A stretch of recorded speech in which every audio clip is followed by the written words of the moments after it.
Haryana cabinet की बैठक में 11 प्रस्तावों को मिली स्वीकृति। गुरुग्राम से द्वारका सेक्टर 21 के बीच मेट्रो रेल कनेक्टिविटी परियोजना की अंतिम डीपीआर को मिली मंजूरी।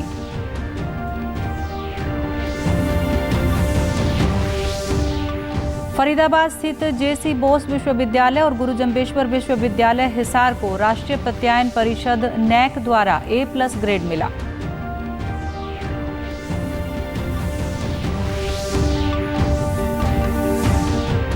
केंद्रीय मंत्री अनुराग सिंह ठाकुर ने दिल्ली में स्वच्छ भारत 2022 के अंतर्गत विशाल स्वच्छता अभियान का किया शुभारंभ।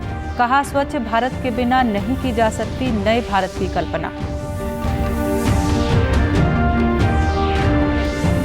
और हरियाणा सिविल सर्विसेज जुडिशियल परीक्षा परिणाम घोषित। चयनित न्यायाधीशों के घरों में खुशी का माहौल। नमस्कार, मैं मंजू सिंधु और अब खबरें विस्तार से।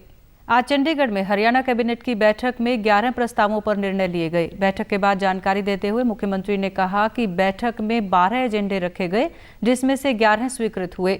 उन्होंने बताया कि रेजांगला चौक गुरुग्राम से सेक्टर 22 सेक्टर 21 द्वारका के बीच बेहतर संपर्क प्रदान करने के लिए द्वारका मेट्रो रेल कनेक्टिविटी परियोजना की अंतिम विस्तृत परियोजना रिपोर्ट डीपीआर को मंजूरी दी गई।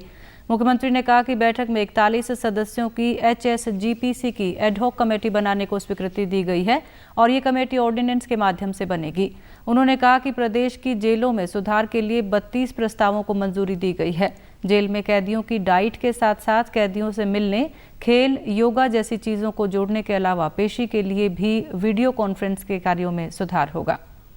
रेजांगला चौक से और सेक्टर 21 द्वारका, ये एक ऐसा रेलवे मेट्रो का एक कनेक्शन है जिसकी बहुत डिमांड भी थी, ज़रूरत भी थी, क्योंकि पश्चिमी दिल्ली के लोग जो गुरुग्राम आते जाते हैं या मेट्रो के द्वारा जो सेक्टर 21 पर पहुंचते हैं, ऐसे सब लोगों को मेट्रो से गुरुग्राम का जो एक नेटवर्क पहले से बना हुआ है, गुरुग्राम मेट्रो कॉरिडोर, जो लगभग 26-27 किलोमीटर है, जिसकी डीपीआर बन चुकी है, जो अब केंद्र सरकार के पास कई तरह की कमेटियां होती हैं, उसमें होकर के उस पर काम शुरू हो जाएगा। मुख्यमंत्री ने कहा कि बैठक में पद्मा योजना के मसौदे को मंजूरी प्रदान की गई और पूरे राज्य में 1 ब्लॉक 1 प्रोडक्ट के तर्ज पर 143 ब्लॉक में लघु उद्योग स्थापित होंगे।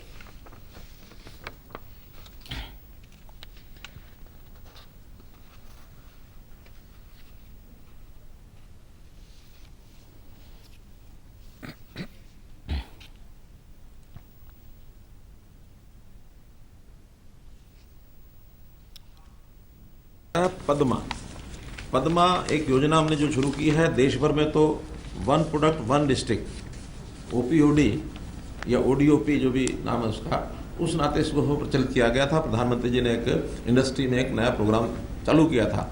हमने एक कदम आगे बढ़ करके 1 ब्लॉक 1 प्रोडक्ट, तो इस प्रकार से योजना अपनी बनाई है। 143 ब्लॉक हरियाणा के छांट लिए गए हैं, उसमें किस प्रोडक्ट की इंडस्ट्री वहाँ लगाई जाए ऐसा तय किया है। उसको कुछ काम शुरू हो चुका है, एडमिनिस्ट्रेटिव अप्रूवल कई जगह हो गए हैं, एक जगह तो उसकी ज़मीन भी आइडेंटिफाई कर ली गई।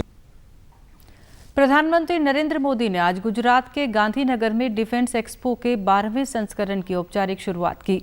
हर 2 साल पर होने वाले रक्षा प्रदर्शनी की थीम पाथ टू प्राइड यानी गौरव का पथ है। प्रधानमंत्री ने अपने संबोधन में कहा कि इस बार का डिफेंस एक्सपो 2022 का ये आयोजन नए भारत की ऐसी भव्य तस्वीर खींच रहा है जिसका संकल्प हमने अमृतकाल में लिया है। इसमें राष्ट्र का विकास भी है और राज्यों का सहभाग भी है। उन्होंने कहा कि ये देश का ऐसा पहला डिफेंस एक्सपो है जिसमें केवल भारतीय कंपनियां ही भाग ले रही हैं। अभूतपूर्व है, एक नई शुरुआत का प्रतीक है। ये देश का ऐसा पहला डिफेंस एक्सपो है जिसमें केवल भारतीय कंपनियां ही भाग ले रही हैं। केवल मेड इन इंडिया रक्षा उपकरण ही है। पहली बार किसी डिफेंस एक्सपो में भारत की मिट्टी से, भारत के लोगों के पसीने से बनी अनेक विध उत्पाद हमारे ही देश की कंपनियां, हमारे वैज्ञानिक, हमारे युवाओं का सामर्थ्य आज हम लौह पुरुष सरदार पटेल की इस धरती से दुनिया के सामने हमारे सामर्थ्य का परिचय दे रहे हैं। वहीं प्रधानमंत्री ने कहा कि दुनिया की भारत से अपेक्षाएं बढ़ी हैं और भारत को उन्हें पूरा करना है, इसलिए ये डिफेंस एक्सपो भारत के प्रति वैश्विक विश्वास का भी प्रतीक है। 2021-22 में भारत का डिफेंस एक्सपोर्ट $1.59 बिलियन यानी करीब 13,000 करोड़ रुपए हो चुका है। केंद्रीय मंत्री अनुराग सिंह ठाकुर ने आज नई दिल्ली के चांदनी चौक से स्वच्छ भारत 2022 के तहत विशाल स्वच्छता अभियान का शुभारंभ किया। इसका उद्देश्य स्वच्छ भारत 2022 के प्रयासों को मजबूत करना है, जिससे देश भर के सभी गांवों में इसी तरह के कार्यक्रम आयोजित करके इस अभियान में जन भागीदारी सुनिश्चित करने के लिए गतिविधियों में तेजी लाना है। केंद्रीय मंत्री अनुराग सिंह ठाकुर ने कार्यक्रम को संबोधित करते हुए नागरिकों से स्वच्छता के प्रति एकजुटता का आह्वान किया। उन्होंने कहा कि स्वच्छ भारत के बिना नए भारत की कल्पना नहीं की जा सकती। युवा की भागीदारी के बिना अधूरी है और जब हम नए भारत की कल्पना करते हैं तो स्वच्छ भारत के बिना नए भारत हो ही नहीं सकता। अब एक है कि विभाग कहता है कि हम स्वयं करते हैं, क्या हम क्लीन इंडिया के एम्बेसडर बन सकते हैं? इससे आपकी भी पहचान बनेगी, आपका क्षेत्र स्वच्छ बनेगा। और कई बार क्या है, हम लोग स्वयं तो स्वच्छता करते हैं, झाड़ू उठा के चलेंगे, बोरी उठा के चलेंगे, प्लास्टिक इकट्ठा करेंगे, लेकिन जनता की भागीदारी नहीं करते हैं। प्रदेश के जेसी बोस विज्ञान और प्रौद्योगिकी विश्वविद्यालय फरीदाबाद और गुरु जम्बेश्वर विज्ञान एवं प्रौद्योगिकी विश्वविद्यालय हिसार को राष्ट्रीय मूल्यांकन व प्रत्यायन परिषद द्वारा A+ ग्रेड मिल गया है। जेसी बोस विज्ञान और प्रौद्योगिकी विश्वविद्यालय फरीदाबाद को 3.32 और गुरु जम्बेश्वर विश्वविद्यालय को 3.38 CGPA मिले हैं। मूल्यांकन का परिणाम 18 अक्टूबर को आयोजित NAAC की स्थायी समिति की बैठक में घोषित किया गया और ये अगले 5 वर्षों के लिए वैध रहेगा। जेसी बोस विश्वविद्यालय के कुलपति प्रोफेसर SK तोमर ने इस उपलब्धि और मार्गदर्शन के लिए प्रदेश के राज्यपाल और कुलाधिपति बंडारू दत्तात्रेय का आभार व्यक्त किया। वहीं JJU के कुलपति प्रोफेसर बलदेव राज कंबोज ने बताया कि गुरु जम्बेश्वर विज्ञान एवं प्रौद्योगिकी विश्वविद्यालय हिसार देश के सर्वश्रेष्ठ उच्च शिक्षण संस्थानों में से एक है। विश्वविद्यालय 24 विभागों में 59 कोर्सेज में UG, PG व डिप्लोमा और 20 विषयों में PhD प्रदान करता है। हरियाणा सिविल सर्विसेज द्वारा कल जारी किए गए परीक्षा परिणाम में सिरसा की 4 बेटियों ने न्यायाधीश बनने में सफलता हासिल की है। इनमें सिरसा की कोट कॉलोनी निवासी जस्मीन प्रीत कौर, एलनाबाद के गांव अमृतसर खुर्द निवासी जसप्रीत कौर, गांव मोजदीन निवासी रेनू बाला और जिले के डबवाली के गांव चौटाला की संतोष ने ये उपलब्धि हासिल की। चयनित न्यायाधीश डबवाली की संतोष और गांव मोजदीन की रेनू बाला ने बताया कि उन्होंने मेहनत कर अपने पहले ही प्रयास में ये मुकाम हासिल किया है। मेरी किस्मत इतनी अच्छी थी कि जैसे ही मेरी LLB कंप्लीट हुई उसी के दौरान हमारे हरियाणा में 250 पोस्टों का एप्लीकेशन फॉर्म आया था, तो मैंने उसमें अपना फॉर्म भरा और उसके बाद मेरा जुडिशरी में अभी सिलेक्शन हो चुका है। वहीं एलनाबाद निवासी चयनित न्यायाधीश जसप्रीत कौर ने अपनी इस सफलता का श्रेय अपने अध्यापकों और परिजनों को दिया।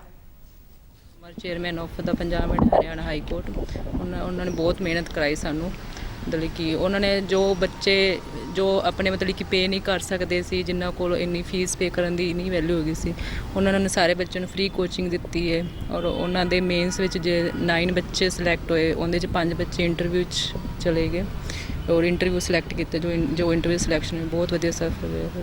इसमें 3 स्टेजेस रहती है, pre, mains and then interview, और इंटरव्यू के बाद रिजल्ट आता है, सिलेक्टेड लिस्ट आती है, तो वो कल आया है रिजल्ट जिसमें मैं सिलेक्टेड हूँ। जी, ये मेरा फर्स्ट अटैम्प्ट था, फर्स्ट अटैम्प्ट में ही मेरा क्लियर हुआ। थोड़ा साथ में पढ़ना स्टार्ट कर दिया था, बट मेन जो मेरा था वो कोरोना टाइम में मैंने सेल्फ स्टडीज़ और जो मेरे टीचर्स ने मेरे को गाइड करा था, बिल्कुल उसी हिसाब से मैंने अपने टाइम को यूटिलाइज़ करा। हरियाणा जुडिशरी के परीक्षा परिणाम में हिसार के 7 युवाओं का चयन हुआ है। परीक्षा में अमित जांगड़ा, हार्दिक, कर्णदीप कुंडू, लक्ष्य गर्ग, जिज्ञासा, भुवनेश, दीपक का चयन होने पर उन्होंने खुशी जाहिर की है।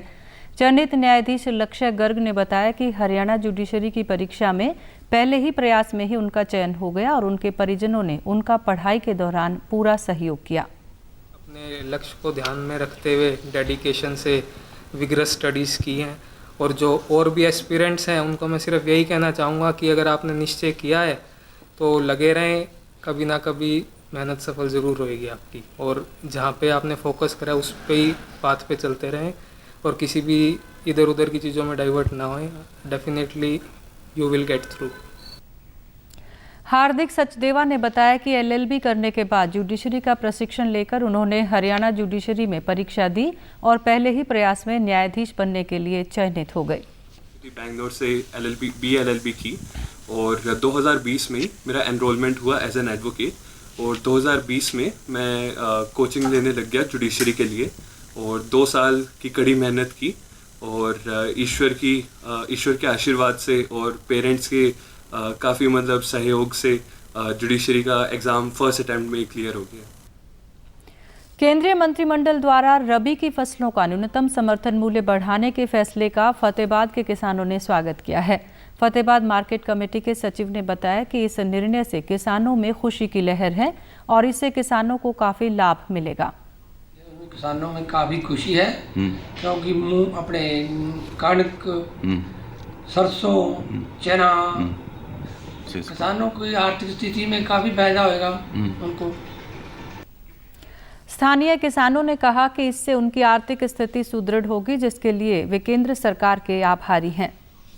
10 रुपये गेहूं का रेट बढ़ाया, बहुत बढ़िया बढ़ाया, चंगी आमदन होगी, इससे बढ़िया रेट मिलेगा। कणक का ਜਿਹੜਾ रेट ਵਧਾਇਆ जी 110 रुपये, ये मोदी सरकार ने बहुत चंगा किया ਤੇ ਕਿਸਾਨਾਂ ਨੂੰ बहुत फायदा होगा। कंप्यूटर मंगर 110 रुपये ਜਿਹੜੇ ਵਧਾਏ ਆ।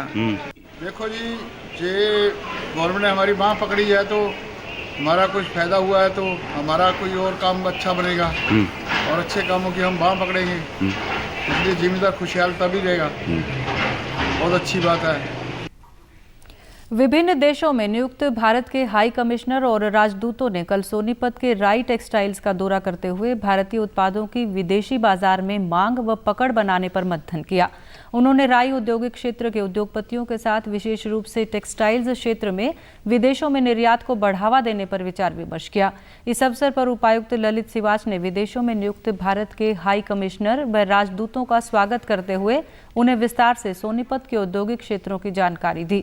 उन्होंने कहा कि यहाँ अपार संभावनाएं हैं जिनको अंतर्राष्ट्रीय स्तर पर बढ़ावा दिया जा सकता है। हमारे उद्योगपतियों ने हर स्थिति में सरकार व प्रशासन का साथ दिया है। यहाँ कई औद्योगिक क्षेत्र हैं और अब राई में IMT स्थापित किया जा रहा है, जिसमें मारुति सुजुकी ने अपना प्लांट स्थापित करने के निर्माण कार्य की शुरुआत कर दी है।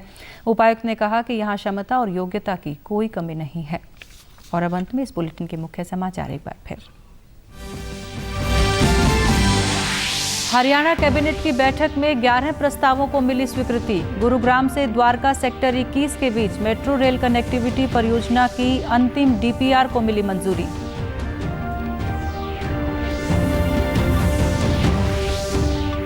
फरीदाबाद स्थित JC बोस विश्वविद्यालय और गुरु जम्बेश्वर विश्वविद्यालय हिसार को राष्ट्रीय प्रत्यायन परिषद NAC द्वारा A+ ग्रेड मिला।